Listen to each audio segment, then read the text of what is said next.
Hi everyone, I'm Joanna. And I'm Jenny. And this is Hyphenated, the podcast about living in the hyphen. A lot of the times Jenny and I, we will record an episode, and because of our, mutual ADHD, we will go off on really long 20-minute tangents about something that is frustrating us that has absolutely nothing to do with the topic at hand. Yep, that's us. And one of the things that we sort of always tend to land upon when we're just in that mood is we tend to rant about society's perception of women or just ridiculous things that society claims is weak and strong when it comes to quote unquote gender. And a couple of weeks ago, we were recording a episode, I think, about traveling, and we went on a 22-minute tangent. And we wanted to share that clip with you guys today and come back and continue talking about it because we felt like we didn't really go fully in depth with what our feelings were about this. Yep. Oh, God. Dude, I know this has nothing to do with Colombia or This Mexico. has nothing to do with traveling, But can we just stop for a second and talk about the concept of the name wife beater for a tiny piece of fabric? Like, what the fuck? Men would rather say they're wearing a wife beater than wearing a tank top. That says a lot about toxic masculinity, bro. Yeah, this isn't a fucking tank top. This is a wife beater. Wife beater! What the fuck? Jesus Christ. Oh my God. Haven't you ever walked past the CVS and read the women's deodorant is like, coconut, whatever, and then men's deodorant is like, Army Reserve, Cool Blast, Kill, Murder. Like, what the fuck? It's just a soap. Chill, bro. Because in order to get certain men to wash their huevos, they need to have a hardcore sounding soap. It's just like, since when is soap a quote unquote female thing? When is cleanliness female? Like, do you really want to identify as male when male is just not soap? Like, what the fuck is wrong with you guys? Like, get your shit together. Anyway, sorry. Listen, no one wants to fuck someone who has smelly huevos, okay? Time to bring out the dude wipes. God, which I've seen. That everything has to that's have like the name the of word it. Men on it, like body dude wash, men, balls, penis. It's like it's fine. You can use any soap. It's the same. This soap doesn't come with like pheromones, bro. It's a cleansing solution. Okay, but if their pee-pees smell like coconut. I mean, I'd rather that than... Why do I keep talking about their genitals? Yeah, I don't know, man. They wash everything, Jenny. You're just like focused on one thing. Freud would have a field day. But here's the thing. This reminds me of something that recently happened to me. This past week was like I shared a meme on my Instagram stories about how like... Oh, periods, right? About periods, yeah. Yeah. And, I've always said this. Dude, you watch fucking like the most disgusting like slasher films. You'll watch fucking Saw and Hostel. But then you can't handle the idea of a woman bleeding like a tiny out of little her vagina. Like, Yeah. bloop. And so I shared it. And this one guy, he responded, no one gives a shit about your period. And then when I saw the word shit, I knew exactly what I had to do here. And so I informed him scientifically of how women take massive shits around their period. And it's funny because I'm still getting messages from women who had no idea and they all thought they had a problem. Yeah. So it's awful. Anyway, but I fucking dropped this like terrible amount of knowledge on him and then I blocked him. That sounds great. Fuck that guy. Why do we have to like protect men from like knowing? Like, who cares? Like, who fucking cares? Like, I'm like, you deal with that, bro.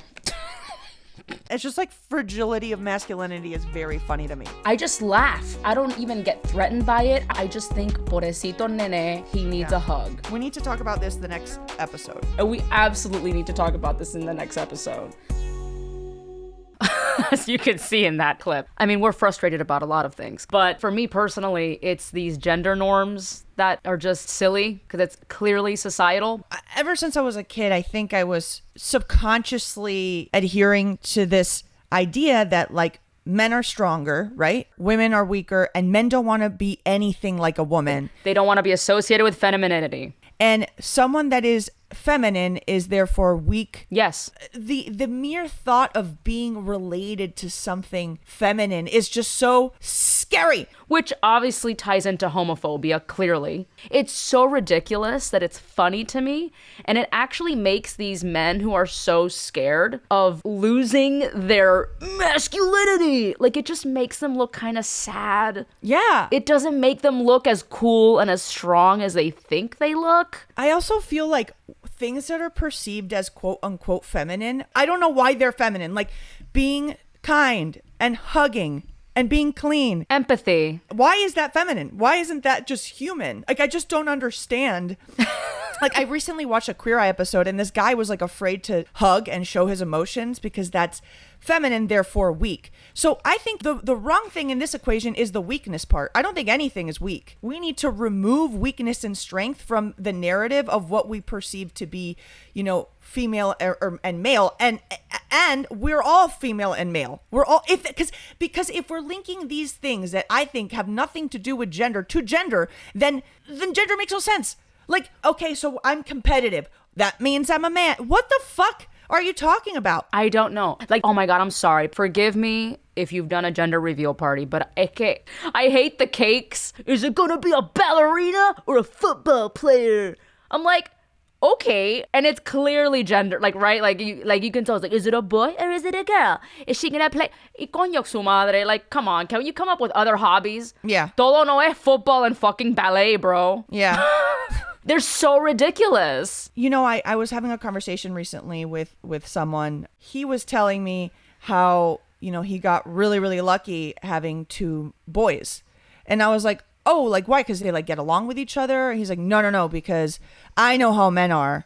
And man, having a girl would be torture. Okay. And I'm like, that seems like a man problem thing. Yeah. Maybe you men need to figure out what's wrong with you, that you're afraid to bring a woman into this world. I'm like, maybe you shouldn't have been such a scumbag to women growing up, which then gives you this fear of having a daughter who's gonna then be treated the same way you treated other women. Absolutely. It's a shitty cycle, man. It's so disgusting to me. Me da un asco. I try to think of stuff, quote unquote, like what society deems men should do. Like football. I've played football. Or going to a strip club. I've been to a strip club with my cousins. Like, I've done all of the things that are perceived as male, and no one ever gave me shit. And I never felt in any of those circumstances like, oh my God, this makes me less of what I identify as. This makes me less of a female. This makes me... Never did I think that. And then, like, some of the men in my life, I'll be like, why don't we go get a manicure? I don't know. Like, they're like, oh man, I would never. I would never. Are you kidding me? I would never do that. It's like, wait, you would never let a woman hold your hand tenderly and just clean your cuticles? If you're that afraid that what you identify as will be catastrophically changed by a manicure, maybe that's something you need to explore for yourself. Beyond it just being like, ooh, that's for girls, it really comes down to power dynamics. Only little girls can play with baby dolls and rocking chairs and little kitchenettes and vacuum cleaners because that is the place of a woman. It's this thing of putting you in your place. Like, that's where you belong. You don't belong in the workforce. Many may not know this, but I edit all of my own videos. And history shows that women were the first film editors because film editing back then was absolutely more difficult than I would say today. You're basically stitching these film strips together to tell a story. But it wasn't taken seriously back then. It was like, oh, women, they have dainty little hands. They love sewing and knitting. Sure, make them edit the film. But once it became an important aspect of storytelling and they're like, oh shit, this is a big part of the whole process. And then men started going into the field and becoming editors. And then it suddenly became a man's job. And so I remember some years ago, it was a guy, it was a friend of mine, sadly. He goes to me, oh my God, you're a really good fucking editor. I wasn't expecting that because you're a girl. And I'm like, I'm sorry that I don't edit with my labia. If you look at computer programming, it was kind of the same. Sort of like this quote unquote unskilled labor. It was like seamstressing. It was just like putting a lot of zeros and ones in one place. And it was just like detail oriented. It was sort of what society thought a woman could do. And then you had computers becoming more and more of a part of society. And when computers became something you could buy and put in your home, a lot of the marketing was geared towards boys. And there's a study on this where most computers that were bought in the 80s and early 90s and stuff was placed in the boys' room and not in the girls' room, because that was the marketing. That was the marketing for. So all of this goes to show that what women and men, or whatever that means, what gender means, what the gendered perspective of men and women, what they're interested in and what they're supposed to do is completely predicated on society. I know. Because in the course of 100 years, you see editing being for women and now it is for men. You see computers for women, now it's for men. Like, It all depends on what we perceive these things to be, and not on the person choosing their destiny for themselves. Again, the whole fucking thing about going and buying, your wife or your girlfriend, whoever the fuck, tampons, right? And thank God my husband has never given a goddamn shit.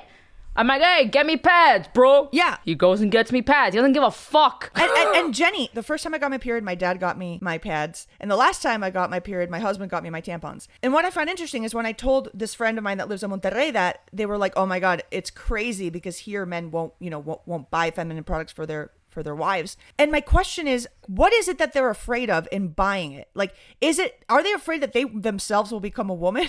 Or are they afraid of the perception that they love a woman so much that they're willing to go buy their pads for them? I mean, honestly, they should feel super badass because they're walking around with these blood soakers. None of that blue liquid you see on the Always commercials. Blood! They're like our superheroes. You see a man carrying a tampon or pads, that man is a superhero for someone. Those men are, for me, the quote unquote manliest men. The men are like, yeah, yo, you got your period, baby? Don't you worry. I'm going to go scavenge the CVS for all the types of tampons. I'm going to fight for the super soaker one. You know, say what is so like dainty, oh my God, like so feminine about I'm sorry, like what happens when you get your period is not very frilly or nice. No. In any way. Why is it? And it's something I'm so curious about. Every single one of us came from a uterus. Yes. There's not one person in this world walking around right now that wasn't created in a uterus. And I am astounded by the disgust that society has of uteruses and all of what it entails. Breastfeeding, you've seen that bullshit. I have a friend who was breastfeeding in a restaurant in Miami, and she needed to breastfeed the baby, and then a woman by the way, came up and said, you need to put that away. And I just don't comprehend how we expect women to give birth and to do all of these things while living in a highly misogynistic society, because what society is saying is that breastfeeding is disgusting because women are sexual, and periods are disgusting because women are sexual, and that is not inherently sexual. But it is all sexual. All of what I just described has to do with reproduction and sex. Yet we can't accept that part of a woman. Meanwhile, you have movies that I watched starting at 12 about boys and their boners. I've heard about boners my entire life, and it was funny. Like, oh yeah, he has a boner. Oh, boners. I was so embarrassed to talk about my period until I turned like 25, I think. I never mentioned it. I never talked about it. And while boys were drawing penises everywhere, all the girls were like, oh, we can't, talking about the JJs or like any of that. Like, I was ashamed of my genitals. I was embarrassed. I thought that like I shouldn't talk about it. I shouldn't be open about it. It's something I needed to keep close to myself because it was unwomanly to talk about my vagina or my period. And then I remember in high school, men talking about their penis like all the time. I know. I'm like, all right, dude. I don't want to hear about your jizz tissues. Ew. Basta ya con los jizz tissues. Upa, que vaina más cochina. And they're humping of all the things in their house. Oh my God. I did start being very open about it, like in high school and college, to the point that I would get into fights with some of my guy friends because I had a number of cis male friends who could not stand the thought of menstruation. But I wouldn't let them take me down. I would fight them to the death about how whack they are, that they couldn't handle it. And even, dude, as like a grown-ass adult in my 20s, my ex-boyfriend, who was a piece of shit, he, again, this fucking typical hardcore wannabe masculine Miami guy, and the dude would fart and burp all the time. I remember the one time I farted in front of him. It was like you're laughing and you let out a fart. We got into a massive argument because he was so disgusted that I farted. I remember I was traumatized in this relationship because I felt like I had to live up to his expectations of what a woman was. what feminine was. Which I think he should just like get a fucking my size Barbie. From what I can tell, that's the only thing he'll be able to have a relationship with, because that doesn't fart or burp. Pero no, he can't buy a Barbie. Ay, verdad, es verdad. Oh my God, what did I just say? His penis will fall off and shrivel up if he buys a Barbie. It'll fall off. Well, it's interesting, right? I guess men don't understand what women are. Like, not all men, of course. There's wonderful men out there. But I think that there's this subsection of society that just clearly doesn't understand what a woman is, because I know exactly what you're talking about. I had a boyfriend who I had like not shaved in like 2 days. So I had like a tiny bit of stubble on my leg. Oh my God. And he like touched it and he was like, ew, fucking ew. And I was like, what? And he's like, ew, you're so ew. And I'm like, dude, I haven't shaved in 2 days. Can you relax? Like, what do you want me to look like? You know, but where are they learning this though? And I remember that like he was telling me a story about how he saw a woman in a bikini and he could see like a little bit of her hair, like her bikini pubes. her pubes, and that he like wanted to throw up. And I'm like, why are these very violent reactions to women just existing as human beings in this world, while simultaneously you're afraid of being related to femininity? Like, no wonder men are afraid of being women. They think it's being a doll that doesn't shit, boop, or fart, or do anything, and they think that we're sex dolls in a closet. And you know, men love to shit, so this is terrifying if they can't shit. I think a lot of our society is built on this concept that women can be sort of owned in a way. And it even comes from like the small tradition of naming a car or a boat after a woman. And even the way that once a woman gets married to a man, she's just the missus of this person. But you know, I own a lot of things, right? I don't want to know how those things work. I just want them to work, serve their function, and maybe call someone to come fix it once in a while when it's not working. Mm-hmm. And maybe that's why some of these problematic men see women the way they do. They don't want to know how they work. They don't want to know how a period works. They don't want to know how shaving works. They don't want to know all these. They just want a woman to serve her purpose. And I remember having a lot of conversations in high school with boys, and they'd be like, yeah, I'm going to marry this. And I remember there was this one guy in school who's like, I just want to marry a dumb, hot woman. And I'm like, why? And he's like, because why not? Like, she's dumb and she's hot and she'll just take care of the kids, and she's hot and I'll just fuck her and that's it. And I'm like, wow. In that moment, it angered me. And I remember people were like, dude, don't be angry about it. And now I realize why it angered me. It's because it's the inequity of respect. Like, I know that the pressures a lot of my male friends and male family members feel in society, where they perceive that they have to be the providers and they have to pick a career that provides and all this stuff. And that has a lot of negative impacts in their life. But I think it's interesting that a lot of women are like, I need a man that's good at something and that has his ambitions and this, all of these things. And generally society says that women seek men with money and that can provide. And I know that's problematic as well. But it seems like society tells men, like, find the hottest woman you can find. And like, by the way, if she makes more money than you or is more successful or is more ambitious, let that hurt your ego, because a strong woman makes you look weak. Yeah. And you don't know how many times I've been at weddings and at events and people ask my husband, how do you do it? As if I'm like a fucking, I don't know, psychopath in jail and he has to come visit me once a month and our marriage is like fraught. What do you mean? Because I'm a successful woman. Yeah. And it fucking pisses him. He's like, why do they ask me that? Like as if I'm not proud of you, as if I'm like emasculated by you. And I think all this conversation feeds into so many of the conversations happening around gender right now, and how people are nervous and concerned that we're destroying the concept of what a boy means and what a girl means and whatever. And I'm just like, what's the problem with that? Like society has been confusing people since day one. I've never liked to cook. I've never liked to clean. I've never liked dolls. And I've been told since day one I had to. So what is giving freedom? I don't see how is going to confuse people any more than we're already confused in our fucking figuring out who we are. Opening up options seems to be the best way to do it.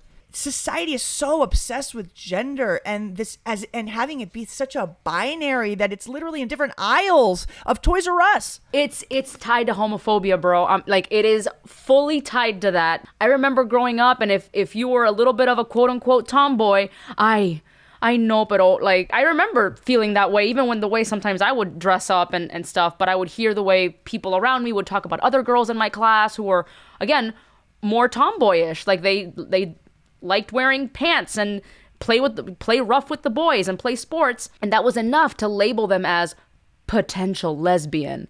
Oh no, we need to put that girl in a Dolly Parton dress with all the frills, stat. That's not gonna really, if the kid is gay, they're fucking gay, dude. They're not gonna, let people fucking be. And I find especially when it comes to boys though, it's even more of like hi. Well, I think it's because, muñecas. I remember as a kid when I was a little bit more of a tomboy, and like some of the people in my family, like my grandma and stuff would be concerned. And what they would say to me is, no boy will like you. Like you won't be attractive to men and boys won't like you. Yeah. But my brother, who loved musical theater, and he's a straight man, but he's a musical theater guy and very sensitive, and he didn't like sports. And people would be like, ay, maricón. And the fear was that he liked men and that he was feminine and he liked women stuff. So ultimately, it's about women need to be wanted by men and men need to want to fuck women. Yes. I think ultimately, a lot of homophobia in like masculine spaces has to do with the fear of being treated like a woman. Yeah. Some men are like afraid of gay men because they don't want to be hit on by gay men. They don't want to be treated like how they treat women. Like they're afraid that maybe the way this gay man will act with them is the way that they treat women. Push unwanted advances towards someone, which is what a lot of them do a lot of the time. That's linked to masculinity. And it's ridiculous. A lot of these guys are like ridiculous. Also just so, one of these, this guy is not my friend anymore. He's just also like the worst. He was like, yeah, I don't know, man. I don't trust gay men. Like I can like whatever, but like, what if they want me? Or like, what if they, and it's like, first of all, you're not hot. So relax, dude. Yo no sé por qué la gente piensan así. Yeah, like fucking relax. 2, they have many, many great options that don't include a homophobic misogynist like you. And 3, do you really think that highly of yourself? Like, do you really think that, like, if women aren't throwing themselves at you really think men are going to be like, oh man, this guy, he's a keeper, and I'm going to attack this straight man and make him gay? It's so asinine. It is so absurd. I've been catcalled a billion times in my life, and I've gotten a million unwanted advances. And then I think about these men getting hit on by men, and I'm sure they would beat the shit out of that guy. You know what I mean? So it's like, why is it okay for you to do it to me? And then the moment someone does it to you, you can beat the shit out of them. Huh. How sensitive do you have to be within your sexuality and your gender? How sensitive are you, and afraid of losing it and unclear about it, I guess, are you, that just someone hitting on you once leads you to murder someone? I mean, the fuck are you? What the fuck is wrong with you, bitch? Relax. It's them having an unwanted advance once means they can kill. Women have unwanted advances hundreds of times a day. Like, welcome. I mean, I'm glad things are fucking slowly but surely changing. Every time my husband and I are watching TV and I see a commercial, lately I've been seeing, aside from like amazing gay couples, right? And now even more trans actors in commercials, I'm seeing a lot more men in positions where they're the ones baking, where they're the ones cooking in the family. And I'm not just talking about a barbecue. They're like literally baking cookies and stuff and being like very fatherly and cleaning the house. And we're finally starting to see this, aside from all these other changes like interracial couples on TV and it's so ridiculous because it's fucking 2022 and this should have been happening already. It's ridiculous. But it's something that I'm noticing now. I'm like, wow, they're finally portraying men in the roles that only women were portrayed in, especially in the fucking 50s and shit, like I'm just cleaning, I'm just a housewife. And the dude, it was never portrayed that way. So it's extremely refreshing because none of this should be gendered. This is so absurd to me. It's so true. And like, during World War II, so many men left the U.S. and women had to take positions of power and join the workforce. And then again in the 1950s, you saw this marketing push to keep women at home and to keep them as homemakers. And it was society predicating what men and women should be doing and pushing women towards one thing or another and pushing men to do one thing or another. So the concept of what these roles mean being such a reflection of society is overwhelming to me. It's almost scary to think, like, the 1950s housewife was literally a reaction to women sort of finally getting to positions of power and joining the workforce, and people saying that can't happen. Like, that's scary to me. That's scary to me and what I think women are capable of, and and what men should be doing.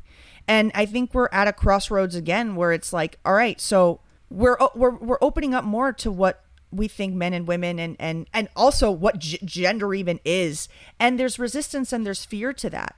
But there was resistance and fear to the concept of women joining the workforce or let alone women voting, recently. So all of this fear for change is I think fear of what people are capable of. And I think that's sad that you're afraid of people's ability and capacity to be something that you're not used to or something that makes you uncomfortable because it makes you weaker. I think that's what all of this feels like. Yeah. It's wild how so much of this is tied to weakness and fear of appearing weak. It's insecurity at its core. They'll never admit it, though. Yeah, and I think that there's a reason I think that there's such a mental health crisis among cis men, and there's a lot of studies about it. And it's, if you as a society say that emotions and deep conversations and friendships and love and softness, if you're saying that that's feminine, and then you're simultaneously saying that being feminine is being weak and gross and bad, then of course you're going to have a bunch of crazy men out there because they're not embracing parts of themselves that are deeply human. And you're not letting them respect 50% of your society. Yeah. Like, this is a fucking cauldron of a clusterfuck. That's the problem. I think we just need to embrace more quote unquote femininity, whatever the fuck that means, and why it's gendered, I still don't comprehend. But I think we need to embrace that as a society. And I think the fear of the feminine is really embarrassing. And I think the feminine is absolutely fabulous, motherfuckers. Suck my feminine dick, bitch. Jenny, I love bitching about this stuff with you. Oh, and speaking of the word bitch, have you noticed that, like, when a bitch is used for a woman, it's meant to be like, oh, someone that's like loud and annoying and maybe bossy and asks for her way. And then if you call a man a bitch, it's that he's weak. So the same word, which is a gendered word, has two different meanings depending on what gender you're saying it to, which isn't the case for like dick or asshole or whatever. No. And that tells you everything. That same word, that is the negative version of that word for woman is a woman that has opinions, and the negative version of that man is that he's a woman, which means that he's weak. What the fuck? And what's crazy is the word bitch peaked in usage around the 1950s and 60s during the women's liberation movement. And then also in the 70s and 80s during the sex revolution. The word bitch was like being printed a lot more. People were using it a lot more. And it's because of this fear of women being bitches, which is taking control and power and being loud and abrasive. Meanwhile, men were being little bitches by not fucking accepting these bitches into their life. Yeah. So Jenny, I love being a bitch with you. I love it too. I love it. This is a bitchin' episode. And men, being a bitch is cool. It won't make your penis fall off. Be more of a bitch. Don't be a dick. Be a bitch. Bitches got the women's liberation and the sexual revolution, Bitches got that done. Cis men listening, I'm going to give you a homework assignment. I want you to walk into a Walgreens and buy a pack of tampons and get a bang out of life. Also, I have to say, there's very few things more attractive to me than a man buying tampons for the woman he loves. I mean, talk about sexy. I don't give a shit about abs, I don't give a shit about like, I own a Harley Davidson. Fuck that. Just buy some tampons. You'll be the hottest man in town. That's sexy as shit. Caring for your woman, motherfucker. Yeah! Yay! Wow, what an episode this is! What an episode!